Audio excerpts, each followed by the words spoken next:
కూటమి ప్రభుత్వం అధికారంలోకి వచ్చి దాదాపు 7 మాసాలు కావస్తుంది. దీనిపై ప్రజల యొక్క అభిప్రాయం ఏ విధంగా ఉంది అనే విషయాన్ని మనం ఈ రోజు మనతో పాటు సీనియర్ జర్నలిస్ట్ పంచాది అప్పారావు గారు ఉన్నారు. ఆయన అడిగి తెలుసుకుందాం. నమస్కారం సార్. కూటమి ప్రభుత్వం అధికారంలోకి వచ్చి దాదాపు 7 మాసాలు వస్తుంది. అసలు ప్రజలపై ఎటువంటి అభిప్రాయం ఉంది ఈ ప్రభుత్వంపై? కూటమి ప్రభుత్వం అధికారంలోకి వచ్చి 7 మాసాలు పూర్తయిందమ్మా. ప్రజలైతే ఆశించినంత సంతృప్తికరంగా లేరు. ఎందుకంటే గత ప్రభుత్వ విధానంతో విసిగిపోయి ఆంధ్రప్రదేశ్ రాజకీయాల్లో ఏనాడు లేనంత మెజార్టీ ఈసారి కూటమి ప్రభుత్వాన్ని ప్రజలు అప్పగించారు. దానిలో ముఖ్య కారణం ఏంటంటే వీళ్ళు ప్రకటించినటువంటి ఎన్నికల మేనిఫెస్టో ఖచ్చితంగా చంద్రబాబు నాయుడు ప్రభుత్వం, పవన్ కళ్యాణ్ గారు వీళ్ళంతా అమలు చేస్తారని జనం నమ్మారు. అయితే సూపర్ 6 ప్రకటించినప్పటికీ ఇంతవరకు ప్రభుత్వం ప్రకటించిన పథకాలు ఏవి కూడా ప్రజలకు ఇంకా చేరువలోకి రాలేదు. ప్రభుత్వం కూడా అమల్లోకి తీసుకురాలేదు. గత ప్రభుత్వం పథకాలు అమలు చేసినప్పటికీ కూడా ప్రజలు విసిగిపోయి ఈ కూటమి ప్రభుత్వాన్ని నమ్మి అధికారం అప్పగించారు. అయితే ప్రభుత్వం సూపర్ 6 ప్రకటించింది. ఇందులో 6 2 మాత్రమే ప్రస్తుతం అమలు చేస్తుంది. 6 కూడా సమర్థవంతంగా అమలు జరగడం లేదనే భావన ప్రజల్లో ఉంది. అప్పుడే అసంతృప్తి స్థాయి పెరుగుతూనే ఉంది. ఎందుకంటే జగన్ ప్రభుత్వం ఉన్నప్పుడే మనకు నయం కొంతవరకైనా ఏదో నగదు ఇలా చేతికి వచ్చేది. ఇప్పుడు అది కూడా రావడం లేదు. ప్రభుత్వం గత ఎన్నికల మేనిఫెస్టో అట్టహాసంగా ప్రకటించినప్పటికీ ఇంతవరకు వాటిని అమలు తీరు మీద అసలు ప్రజలకి ప్రభుత్వం నమ్మకం కలిగించలేకపోయింది సరికదా.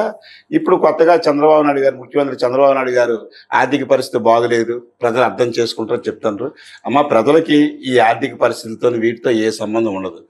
ఏదైతే పార్టీ మేనిఫెస్టో ఉందో ఆ మేనిఫెస్టోని అమలు చేయాలని ప్రజలు కోరుకుంటున్నారు. ఇప్పుడు జనసేన పార్టీని చూసుకుంటే అధికారంలోకి రాకముందు వచ్చిన తర్వాతే జనసేన పార్టీ పనితీరుపై చాలా అభిప్రాయాలు వినిపిస్తున్నాయి. అసలు ఎలా ఉంది సార్ జనసేన పార్టీ పనితీరు?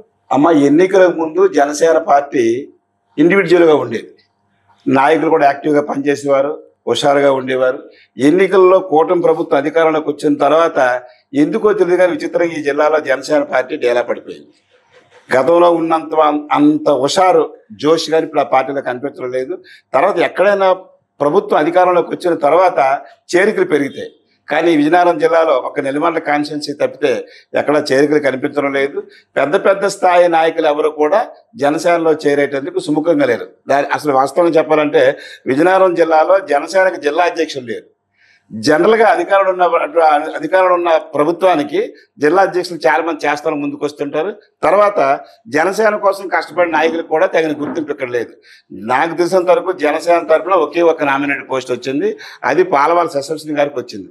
ఆమె మొదటి నుంచి శ్రీకాకుళం జిల్లా నివాసి, శ్రీకాకుళం జిల్లా నాయకురాలనే ముద్రే తప్పించి విజయనగరం జిల్లాలో జనసేనను బలోపేతం చేయడానికి అవసరమైనటువంటి నాయకులు తెచ్చుకోవడంలో కానీ, ఉన్న నాయకులకి గుర్తింపించి పదవులు ఇవ్వడంలో కానీ జనసేన ఉన్న వారికి న్యాయం చేయలేదనే టాక్ మాత్రం ఇప్పుడు పార్టీలో ఉందమ్మా. అందుకనిసే ఇక మన జనసేనలోకి వెళ్ళినా తెలుగుదేశం పార్టీకి బి టీమ్ లాగా పనిచేయాలి తప్పించి మనకంటూ ఇండివిజువల్గా ఏ పదవులు రావు అనే నమ్మకం జనాల్లో బాగా అపనమ్మకం పెరిగింది. జిల్లాకి పార్టీ వరకు వేయలేకపోవడం వల్ల ఇదంతా జరుగుతుందని చెప్పుకోవచ్చు. దానికి కూడా కొంతమంది పేర్లు వినిపిస్తున్నాయి, కొంతమంది పేర్లు వెనక్కి వెళ్తున్నాయి.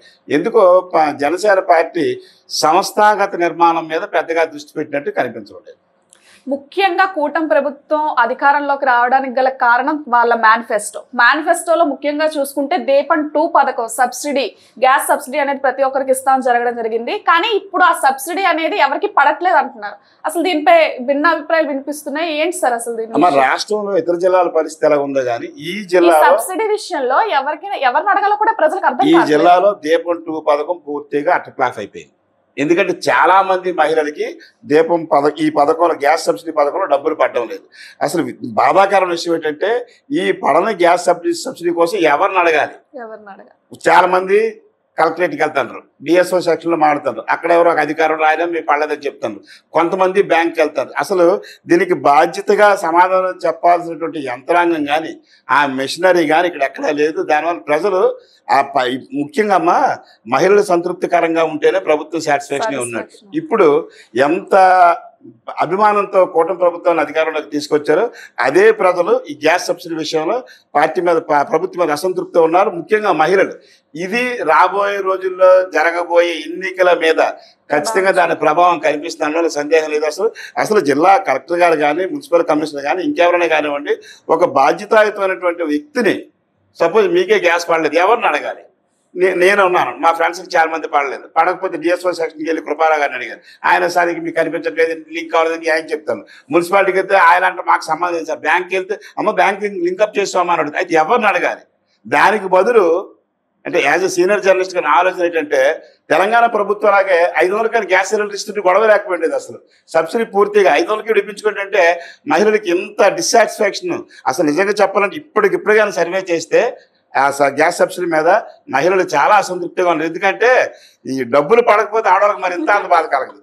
అందులోనూ కొంతమంది పడి కొంతమంది పడకపోతే ఎక్కడ లోపం జరిగింది అర్థం కాక ఇది ఖచ్చితంగా ప్రభుత్వం దీన్ని సరి చేసుకోవాల్సిన అవసరం ఉంది.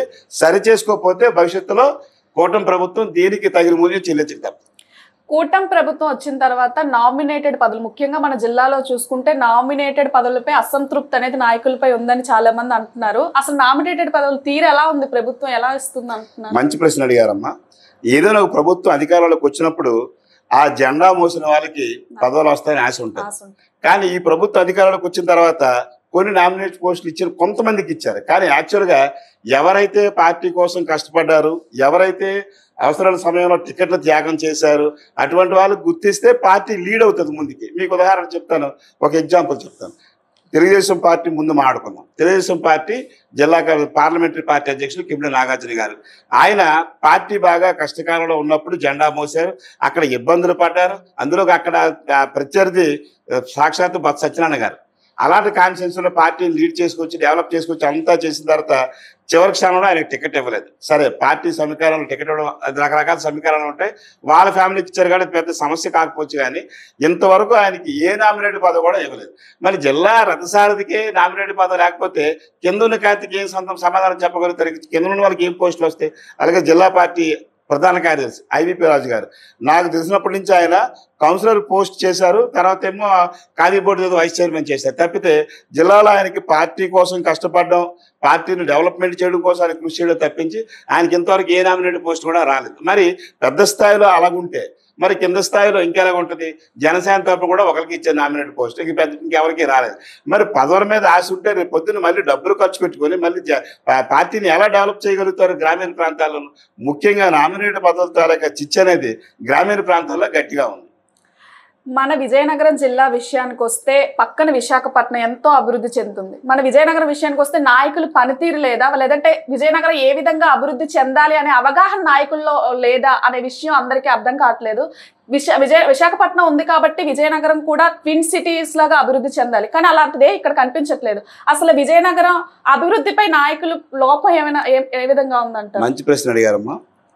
విజయనగరం గత 1979 జూన్ 1 జిల్లా ఏర్పడింది. ఈ 40 ఏళ్లుగా శాశ్వతంగా వెనకబడిపోయిన జిల్లాగా ముద్రపడిపోయింది తప్పిస్తే విశాఖపట్నం పక్కనే ఉన్న జిల్లాగా ఈనాడు గుర్తింపు పొందలేదు. ఏ ప్రభుత్వ అధికారంలోకి వచ్చిన విశాఖపట్నం మీద పెట్టినంత కాన్సన్ట్రేషన్ విజయనగరం జిల్లా మీద పెట్టలేదు. దురదృష్టం ఏంటంటే ఇక్కడ అభివృద్ధి జరగలేదు సరికదా, ఉన్న పరిశ్రమలు ఎక్కడి నుంచి వెళ్ళిపోయినాయి. ఉదాహరణ మనకు దగ్గరలోనే జూట్ మిల్లు ఉండేవి, జనపనార పరిశ్రమలు. జనపనార పరిశ్రమల్లో దాదాపుగా నాకు తెలిసి ఒక 10,000 మంది కార్మికులు ప్రత్యక్షంగా పనిచేస్తే మరొక 20,000 కుటుంబాలు వాటి మీద ఆధారపడి బతికాయి. ఇప్పుడు అవన్నీ రియల్ ఎస్టేట్గా మారిపోయాయి. అది గత పాలకులు మరి ఎందుకు అలా ప్రవర్తించారు తెలియదు, కానీ ఇక్కడ ప్రజలకు అసలు ఉపాధి లేకుండా పోయింది. దీనివల్ల ఇప్పటికీ కూడా ఇతర ప్రాంతాలకి ప్రజలు మోటాములు సర్దుకొని కుటుంబంతో సహాయత ప్రాంతాలకు వెళ్ళి పనిచేసుకునే పరిస్థితి. మరి ఇలా ఉంటే ఇక్కడికి ఏ పరిశ్రమలు రప్పించలేకపోతే ఇక్కడ చదువుకున్న యువతకి ప్రభుత్వం ఏ రకమైన భరోసా ఇవ్వగలదు, ఏ రకమైన ఉద్యోగాలు ఇస్తారని నమ్మకం ఉంటుంది. రెండోది ఏంటంటే ఒకప్పుడు తెలుగుదేశం పార్టీకి విజయనగరం జిల్లా కంచుకోటగా ఉండేది. కొన్నాళ్ళు పోయిన తర్వాత వైసీపీ జెండా ఎగరవేస్తుంది. మళ్ళీ ప్రజలు గత ఎన్నికల్లో నమ్మి తెలుగుదేశం పార్టీకి పట్టం కట్టారు. అంటే నాకు తెలిసినంత వరకు ఇక్కడ ఉన్న శాసనసభ్యులు ముందుగా చేయాల్సింది ఏంటంటే ఈ వాళ్ళ తాలూకా నియోజకవర్గంలో ఏ సమస్యలు ఉన్నాయి, ఆ సమస్యల పరిష్కారం కోసం మనం ఏం చేయాలి, అసలు వీళ్ళ దగ్గర ఒక ప్లాన్ ఉన్నట్టు కనిపించట్లేదు. ఏవో అభివృద్ధి కార్యక్రమాలు, శంకుస్థాపనలు, ప్రారంభోత్సవాలు, డిఆర్సీ మీటింగులు, వీటితోనే కాలక్షేపం అయిపోతుంది తప్ప సరైన ఎప్పుడైనా ఈ జిల్లా సమస్యలు మాకు ఉన్నాయండి, ఈ కాన్స్టిట్యూన్సీ సమస్యలు ఉన్నాయి, సీఎం గారిని కలవో డిప్యూటీ సీఎం గారిని కలవో మాకు మంజూరు చేయని చెప్పి దాన్ని వాళ్ళ తాలూకు దృష్టికి తీసుకెళ్ళడం కానీ ఈ 7 మాసాలు ఎక్కడ నాకు కనిపించలేదు. మీటింగులు జరుగుతున్నాయి, ప్రారంభోత్సవాలు అవుతున్నాయి, ఇవన్నీ జరుగుతున్నాయి తప్పిస్తే ప్రతి ఎమ్మెల్యే కూడా తన కాన్స్టిట్యూన్సీలో ఏ అభివృద్ధి కార్యక్రమాలు అవసరం, యువతకి ఏం అవసరం, మహిళలకు ఏంటి అవసరం, వాటిని తెలుసుకొని వాటి పరిష్కారం పరిష్కారం కోసం పనిచేయాల్సిన అవసరం ఉంది. తర్వాత ఇంకోటి, ఈ జిల్లాలో ఈసారి ఈ ప్రభుత్వానికి అదృష్టం ఏంటంటే రాష్ట్రంలో ఈ ప్రభుత్వం ఉంది, కేంద్రంలో అనుకూలమైన ప్రభుత్వం ఉంది. కేంద్రం నుంచి తెచ్చుకోవచ్చు, రాష్ట్రం నుంచి తెచ్చుకోవచ్చు. అసలు మన దగ్గర నుంచి ఒక విజ్ఞప్తి అంటూ ఒకటి వెళ్తే పరిష్కారం ఎలా ఉందో చూడాలి. వీళ్ళు వెళ్తున్నారు, శాసనసభ సమావేశాలకు వెళ్తున్నారు, మాట్లాడుతున్నారు, వచ్చేస్తారు. ఇదే జరుగుతుంది తప్ప రేపు పొద్దున్న ప్రజల ముందు మళ్ళీ నిలబడాల్సిన పరిస్థితి ఏర్పడుతుంది. మా కోసం మీరు ఏం చేశారు అని ప్రజలు అడిగితే సమాధానం చెప్పాల్సిన బాధ్యత ఎమ్మెల్యేల మీద ఉంది. ఎమ్మెల్యేలు అందరూ చాలా మంది అనుభవజ్ఞులు ఉన్నారు. కోండ్ర మురళి గారు అనుభవజ్ఞులు, కళా వెంకటరావు గారు మంత్రి చేశారు, తర్వాత అయ్యుడ మన కోళ్ళ లలిత కుమార్ గారు 3సారి ఎమ్మెల్యే అనుభవజ్ఞుల లీడర్లు ఉన్నారు. కానీ వాళ్ళ కాన్స్టిట్యున్సీలో ఏం అవసరం, ప్రతి కాన్స్టిట్యున్సీలో కూడా నిరుద్యోగ శాతం ఇంత ఉంటుంది, ఇండస్ట్రీస్ ఇంత %, ఎడ్యుకేషన్ ఇంత %. ఈ పర్సంటేజ్ క్రైటీరియాగా తీసుకొని అసలు ఎవరికి ఏం చేస్తారో చెప్పాల్సినటువంటి బాధ్యత ఉంది. దురదృష్టం ఏంటి, అవి జరగట్లేదు. మరి ఎంపీ కలిసి టప్నాడు గారు హుషారుగా తిరుగుతున్న తప్పించి నాకు తెలిసి మన జిల్లా ఈ కూటమి ప్రభుత్వంలో నాయకులు ఎవరు దీని మీద కూర్చొని స్పష్టంగా చర్చించినటువంటి దాఖలాలు ఇంతవరకు జరగలేదు. చూశారు కదా, కూటమి ప్రభుత్వం అధికారంలోకి వచ్చి 7 నెలలు కావస్తున్నా ప్రతి ఒక్కరూ కూడా ప్రభుత్వంపై అసంతృప్తిగానే ఉన్నారు. ఇటు నాయకులు కావచ్చు, కార్యకర్తలు కావచ్చు, ఇటువైపు ప్రజలు కూడా సంక్షేమ పథకాల అమలు జరగకపోవడం వల్ల వీళ్ళందరూ కూడా చాలా బాధపడుతున్నారు, అలాగే అసంతృప్తితో ఉన్నారని తెలుస్తుంది. మరొక విషయంతో మళ్ళీ కలుద్దాం.